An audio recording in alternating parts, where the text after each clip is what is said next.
नमस्कार दोस्तों, मैं अनुज वर्मा आप सभी लोगों का स्टडी 81 पर स्वागत करता हूं। कल हम पिछले टॉपिक में हमने सीखा था जो सामवेद होता है उसके बारे में और सारी चीजें जाने थे। आज हम देखेंगे यजुर्वेद। यजुर्वेद के दो भाग होते हैं। एक होता है शुक्ल यजुर्वेद, इसको दूसरे नाम वाज सायने संहिता भी कहते हैं। दूसरा होता है कृष्ण यजुर्वेद, इसको गद्य एवं पद्य में लिखा गया है यजुर्वेद को। अब देखो, इसमें ब्राह्मण कौन? शतपथ ब्राह्मण होता है जिसको तैत्तिरीय कहते हैं। शतपथ ब्राह्मण की चर्चा, जल प्लावन की कथा, पुनर्जन्म का सिद्धांत,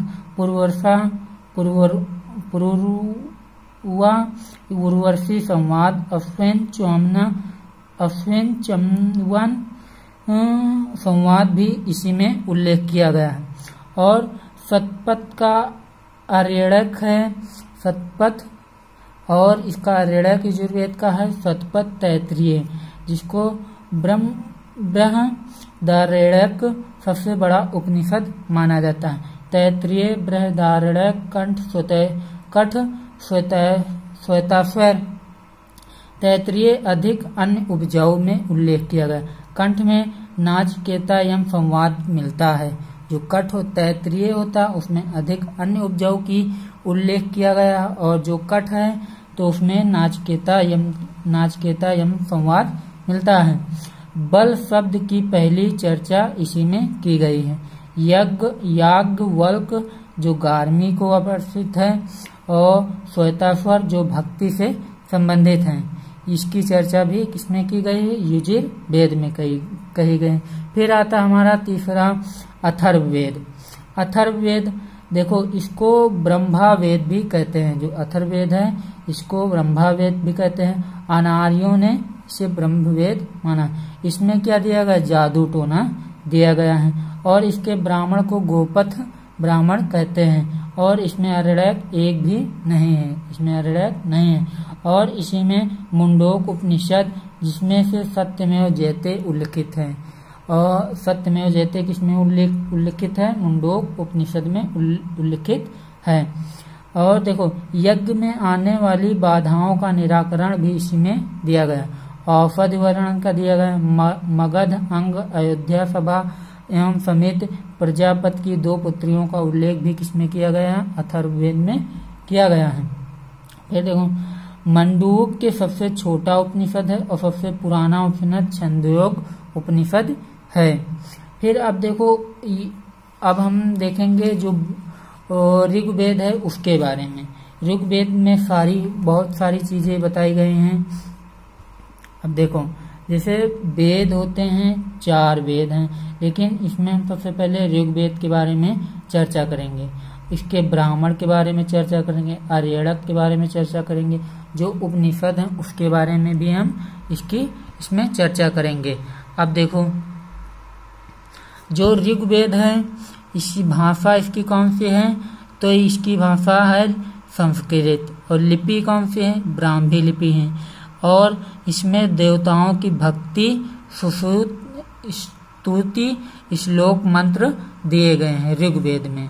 फिर इसमें 10 मंडल हैं, 128 सूक्त हैं। 10 मंडल 128 सूक्त दी गई हैं। फिर इसमें 3 पाठक हैं, 3 पाठक दिए गए हैं। एक सकल जिसमें 1017 सूक्त हैं, और बाल खिल जिसमें 11 सूक्त हैं। और इन दोनों को मिलाकर कितने बनते हैं? 1028 सूक्त बनते हैं। फिर वास कल जिसमें 56 सूक्त हैं, और इनको अभी तक ज्ञात नहीं किया जा सका है। फिर इसमें 10,580 मंत्र हैं, 10,580 मंत्र हैं। और दूसरे मंडल से 7वें मंडल को सबसे प्राचीन मंडल माना जाता है। दूसरे मंडल से लेकर सबसे 7वें मंडल के बीच में जितने भी हैं उसको सबसे प्राचीन मंडल माना जाता है। और इसी में गोत्र मंडल भी आता है। जो 2 से लेकर 7 मंडल तक हैं, इसी में गोत्र मंडल भी आता है। 10वें मंडल को अंतिम माना जाता है, 10वें मंडल को अंतिम माना जाता है, और इसको नया ये नया मंडल जोड़ा गया है। फिर तीसरे मंडल में ऋषि विश्वामित्र जिसका उल्लेख मिलता है, जिसमें विश्वामित्र ने गायत्री मंत्र का उल्लेख किया है। फिर चौथे मंडल किसको समर्पित है? वामदेव को समर्पित है, जो कृषि से संबंधित हैं। पांचवा मंडल अत्रि को समर्पित है। छठा मंडल भारद्वाज को समर्पित है। सातवां मंडल वशिष्ठ को समर्पित है। वशिष्ठ क्या थे? गुरु वशिष्ठ। और इस सातवें मंडल में 10 राग युद्ध का भी वर्णन मिलता है। जो गुरु वशिष्ठ थे तो ये भरतों के पुरोहित माने जाते हैं, गुरु वशिष्ठ। फिर 8वें मंडल में कण्व ऋषि बालखिल 11 सूक्तियों का वर्णन मिलता है। फिर अब 8 मंडल के बाद दूसरा मंडल जोड़ा गया है। 8 मंडल के बाद दूसरा मंडल जोड़ा गया है। इसमें ग्रतिस मत का उल्लेख मिलता है। फिर 9वें मंडल में अंगिरा को समर्पित है, जो सोम का वर्णन मिलता है। और 10वें मंडल में पुरुष सूक्ति का वर्णन मिलता है, जिसमें वर्ग व्यवस्था बताई गई है। फिर अब हम आते हैं इसके ब्राह्मण के बारे में देख लेते हैं। ब्राह्मण कर्मवाद की चर्चा भी करता है। कर्मवाद की चर्चा भी इसी में उल्लेखित है। इसको ऐतरेय और कौशिकी ब्राह्मण भी कहते हैं। इसके कर्मवाद को 2 भागों में बांटा गया, एक है ऐतरेय, एक है कौशिकी। ऐतरेय किसको समर्पित है? महीदास को समर्पित है, जिसमें माता इतरा जो ऐतरेय से संबंधित हैं। और कौशिकी कवितक ऋषि से समर्पित है, कवितक ऋषि को समर्पित है, जिसमें यज्ञों का वर्णन मिलता है। फिर आर्यड़क आते हैं। आर्यड़क में देखो रहस्यवाद आर्यड़क है। इसमें भी 2 आर्यड़क समर्पित, ऐतरेय और कौशिकी आर्यड़ेय हैं। फिर उपनिषद आते हैं। उपनिषद जो दर्शन, गुरु के समीप बैठने वाले को और क्या कहते हैं? उपनिषद। देखो वेदांत, फिर वेदांत की रचना, वेदांत कितने हैं? 108 हैं, जिनमें से ज्ञात कितने हैं? 12 ज्ञात हैं। और वेदांत में जो 10 हैं वो आदि गुरु शंकराचार्य ने इसको पढ़ा था। वेदांतों को आदि गुरु शंकराचार्य ने पढ़ा था। कितने वेदांत पढ़े थे? 10। फिर इसके ब्राह्मण कौन है? ऐतरेय और कौशिकी हैं। अब इसका उपवेद कौन सा है? आयुर्वेद है, जो प्रजापति को समर्पित है। अब देखो कुछ शब्द दिए गए हैं और कुछ महत्वपूर्ण तथ्य दिए गए हैं, इनके बारे में जान लेते हैं। पूफन का रथ ये क्या होते थे? तो ये बकरे, पूफन के रथ को कौन खींचते थे? तो बकरे खींचते थे। किसमें उल्लिखित है? ऋग्वेद में उल्लिखित है।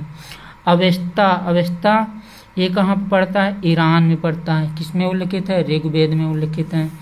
फिर आता है जंगल की देवी या अरण्यनी प्रथम उल्लेख, जो रक संहिता में उल्लिखित है। नाचिकेता और यम के बीच का संवाद किसमें उल्लिखित है? कंठोपनिषद में उल्लिखित है। ब्रह्मवादिनी थी, जिसने कुछ मंत्रों वेद को पढ़ा था, तो वो लोपामुद्रा थी। फिर 14वीं सदी का अभिलेख, जिसमें वैदिक देवताओं का उल्लेख है। तो अभिलेख कौन सा है? बोगज कोई अभिलेख है, जिसमें देवताओं का उल्लेख है। भक्ति का उल्लेख किसमें है? भगवत गीता में है। वैदिक साहित्य में मोक्ष किससे प्राप्त होते? तो उपनिषद से प्राप्त होते। फिर ऐतरेय ब्राह्मण को प्राच्य के शासक उपाधि धारण करते हैं, ऐतरेय ब्राह्मण को। फिर बृहदारण्यक उपनिषद में अजातशत्रु ने, जो बृहदारण्यक उपनिषद है वो गद्य में लिखा, तो उसमें अजातशत्रु का उल्लेख भी मिलता है, जो कहाँ का राजा था? काशी का राजा था। फिर अपाला अत्रेयी के मंत्र का उल्लेख भी मिलता है, किसमें? ऋग्वेद में। फिर दिया गया नोट दिया गया, जो जवालो उपनिषद हैं उसमें क्या बताया गया? जवालो जो 100/4 25 वर्ष के ज्ञापन के लिए। अब देखो 25 वर्ष अब वो इसमें बताया गया है 25-25 वर्ष पर मनुष्य के जीवन चक्र को बांटा गया है। जैसे 0 से 25 वर्ष के बीच के मनुष्य उसको क्या कहते हैं, ब्रह्मचारी कहते हैं। और 25 से 50 वर्ष के बीच की अवस्था गृहस्थ अवस्था कहलाती है। 50 से 75 वर्ष के बीच की अवस्था वानप्रस्थ कहलाती है। 75 से 100 वर्ष की अवस्था को संन्यास ग्रहण करते हैं। अब देखो ऋग्वेद के 10वां मंडल में ब्रह्मा के मुख से, ऋग्वेद के 10वें मंडल में पुरुष सूक्त में देखो क्या क्या बताया गया। ब्रह्मा जी हैं तो ब्रह्मा जी के मुख से ब्राह्मण उत्पन्न हुए, भुजा से क्षत्रिय उत्पन्न हुए, जांघ से वैश्य उत्पन्न हुए और पैर के नाखून से कौन उत्पन्न हुआ, शूद्र उत्पन्न हुए।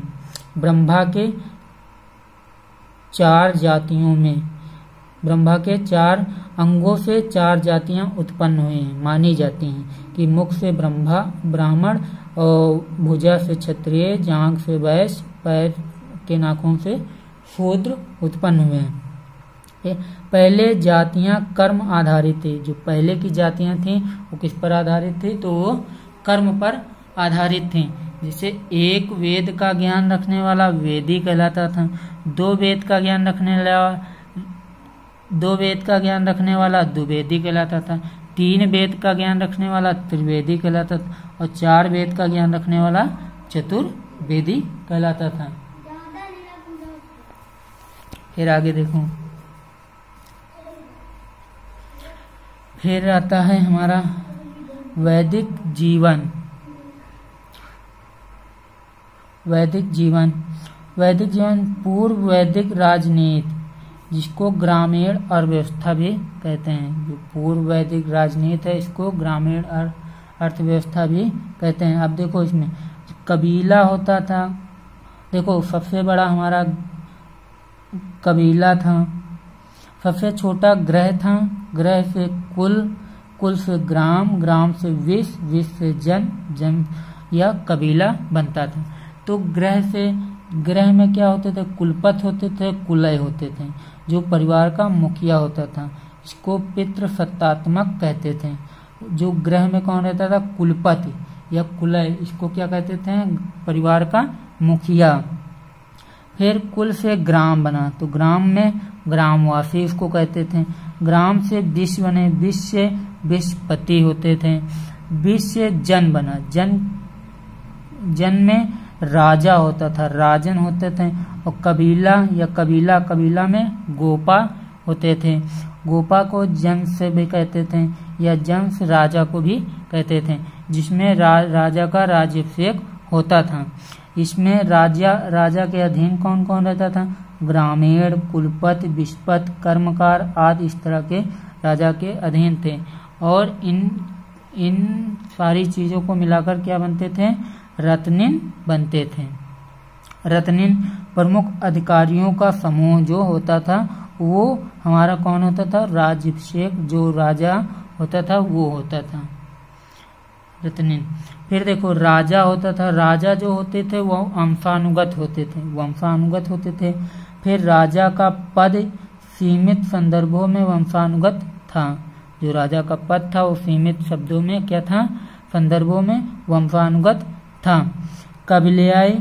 कबीलाई तत्वों की प्रधानता के कारण राजा के पास असीमित अधिकार नहीं थे। जो कबीले होते थे तो उनके तत्वों की प्रधानता के कारण जो राजा थे उसके पास असीमित अधिकार नहीं थे। इससे राजा नियंत्रण करता था, जिसमें प्रतिनिधि सभाएं बैठाई जाती थी। और प्रतिनिधि सभाएं में 4 प्रकार की सभाएं होती थी। अब देखो कौन कौन सभाएं होती थी। एक होती थी गढ़, विदध, फिर सभा, फिर समिति। ये 4 सभाएं होती थी। समिति सभा को मिलाकर राजा के अधिकारियों को नियंत्रित करती थी। समिति और सभा को मिलाकर जो होते थे वो राजा के अधिकारियों को नियंत्रित करते थे। फिर राजा की एक पटरानी होती थी जिसको कहते थे महिषी। राजा की एक पटरानी होते थे जिसको कहते थे महिषी। यह महिषी क्या करते थे, जो प्रशासनिक कार्यों में सहायक एवं सलाहकार होती थी। जो प्रशासनिक सहायक होती हैं, जो प्रशासनिक कार्य होते हैं उसमें क्या करते थे, ये सहायक होती थी और सलाहकार होती थी। फिर आता है समिति। समिति होता था लोकसभा, जिसको कहते हैं लोकसभा। आज की डेट में जो लोकसभा है उस समय की डेट में समिति होता था। तो आज की डेट में लोकसभा का अध्यक्ष होता था, उस समय के टाइम पीरियड में समिति का अध्यक्ष होता था जिसको कहते थे ईशान। समिति का एक अध्यक्ष होता था, उसको कहते थे ईशान। अब देखो, लोकसभा राजा का चुनाव इसी के द्वारा किया जाता था। जो लोकसभा थी उसी के द्वारा क्या किया जाता था, राजा का चुनाव किया जाता था। और यह कबीला की आय सभा थी, यह कबीले की आय सभा मानी जाती थी। ऋग्वेद में 9 बार इसका उल्लेख मिलता है, किसका, समिति का। फिर आता था सभा राज्यसभा होती थी, जिसमें वृद्धों एवं कुलीन लोगों की संस्था थी। राज्यसभा में क्या था, वृद्धों एवं कुलीन लोगों की संस्था थी। और ये ऋग्वेद के 8वें मंडल में इसका वर्णन मिलता है। इसमें महिलाएं भी हिस्सा लेती थी, जिसको कहते थे सभावती। जो महिलाएं हिस्सा लेती थी उसको कहते थे सभावती। हालांकि उत्तर वैदिक काल सभा और सभावती दोनों को समाप्त कर दिया गया। जब उत्तर वैदिक काल की शुरुआत हुई, उत्तर वैदिक काल में सभा और सभावती दोनों को समाप्त कर दिया। फिर आगे देखो, बस थोड़ा सा और बचा है।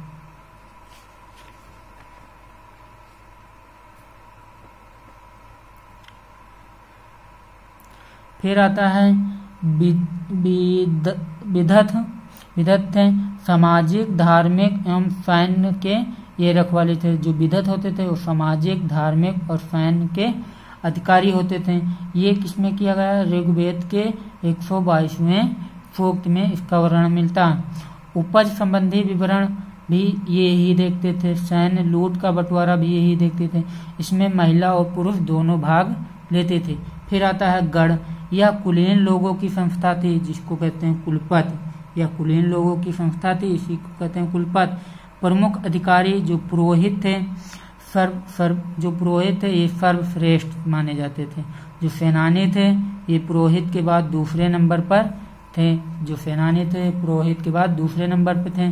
और जो पूरब थे ये किले का प्रधान होता था। पूरब क्या होता था, ये किले का प्रधान होता था। और स्पर्श ये गुप्तचर संस्था का प्रधान होता था।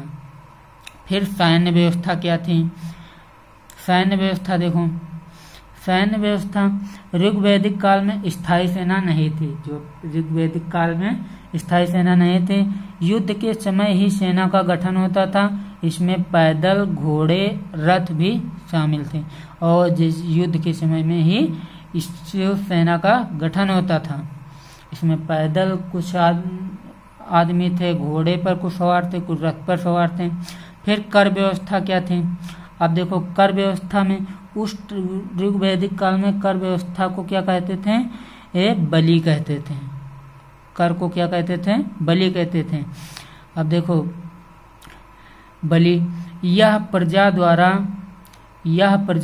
राजा को स्वेच्छा से दिया जाने वाला कर था। यह प्रजा द्वारा राजा को अपनी स्वेच्छा से, अपनी इच्छा से दिया जाने वाला कर था। कौन, बलि। फिर न्याय व्यवस्था कैसी थी, न्याय व्यवस्था के बारे में थोड़ा सा देखो, बस यहीं पर हमारा आखिरी टॉपिक हो जाएगा। फिर अलग से न्याय व्यवस्था देखने को नहीं मिलता था। जो अलग से हमको न्याय व्यवस्था नहीं देखने को मिलता था। हालांकि जो सभा होती थी वहीं न्यायिक मामलों का निपटारा करती थी। जो सभा होती थी वहीं पर क्या होता था, न्यायिक मामलों का निपटारा होता था। अगर आप लोगों को मेरा वीडियो अच्छा लगता हो कि हाँ अनुज सर अच्छा पढ़ाते हैं, तो प्लीज़ इसको लाइक करें, शेयर करें, सब्सक्राइब कर लें और कमेंट कर दें। Thank you so much.